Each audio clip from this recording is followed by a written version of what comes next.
તો વાવ થરાદ જિલ્લાના વાવમાં નર્મદા જમીન સંપાદનમાં વળતરના વિવાદમાં ખેડૂતે ઈચ્છા મૃત્યુની માંગ કરી છે। તો જમીન સંપાદનમાં ભારે અસંતોષ સર્જાયો છે, ત્યારે એક જ ગામ, એક જ વર્ષ અને એક જ પ્રોજેક્ટ હોવા છતાં ખેડૂતોને અપાતા વળતરમાં આટલો મોટો તફાવત કેમ? તો કેટલાક ખેડૂતોને જંત્રીના બમણા ભાવ અને 15% સુધી વ્યાજ પણ મળ્યું છે, જ્યારે અન્યને માત્ર 1.5 ગણા ભાવે આંશિક વળતર મળ્યું છે।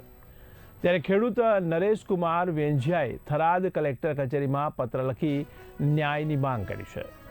જો સમાન વળતર નહીં મળે તો લોકશાહીમાં જીવન નિર્વાહ મુશ્કેલ બનશે, જેથી ખેડૂતે ઈચ્છા મૃત્યુની પરવાનગીની પણ માંગ કરી છે। તો અંતરની ગણતરીમાં ભૂલ હોવાનો ખેડૂતનો દાવો છે।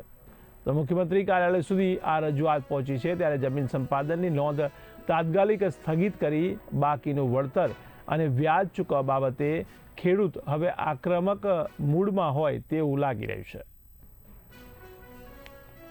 વાવ ગામની અંદર 25-26ની અંદર નર્મદા જમીન સંપાદન વળતર આપવામાં આવેલ, તેની અંદર જોડિયા ડિસ્ટ્રીબ્યુટરની માઇનોર 1 અને માઇનોર 4ની અંદર જંત્રી ભાવના 2 ગણું વળતર આપવામાં આવેલ છે, જ્યારે જોડિયા ડિસ્ટ્રીબ્યુટરની માઇનોર 2 અને માઇનોર 3 અને જોડિયા ડિસ્ટ્રીબ્યુટરની અંદર 1.5% જંત્રી ભાવનું વળતર આપવામાં આવેલ છે અને 0.5%નું કપાત કરવામાં આવેલ છે। આ બાબતે અમે તાલુકા કક્ષાએથી લઈ અને કેન્દ્ર કક્ષા સુધી મૌખિક અને લેખિત રજૂઆતો કરેલ છે, પરંતુ અમને કોઈ ન્યાયસંગત હજી સુધી વળતર મળ્યું નથી। તો આ બાબતે અમે કલેક્ટર સાહેબને આજરોજ એક ઔપચારિક પત્ર કરેલ છે અને અમે એ પત્ર દ્વારા કલેક્ટર સાહેબને જણાવેલ છે કે જોડિયા ડિસ્ટ્રીબ્યુટરની અંદર માઇનોર 1 અને માઇનોર 4ની અંદર જે વળતર મળેલ છે એ જ વળતર જોડિયા ડિસ્ટ્રીબ્યુટર માઇનોર 2 અને માઇનોર 3ની અંદર મળે, અથવા તો અમને ઈચ્છા મૃત્યુની પરવાનગી આલે। આ બાબતે અમે કલેક્ટર સાહેબને જાણ કરેલ છે।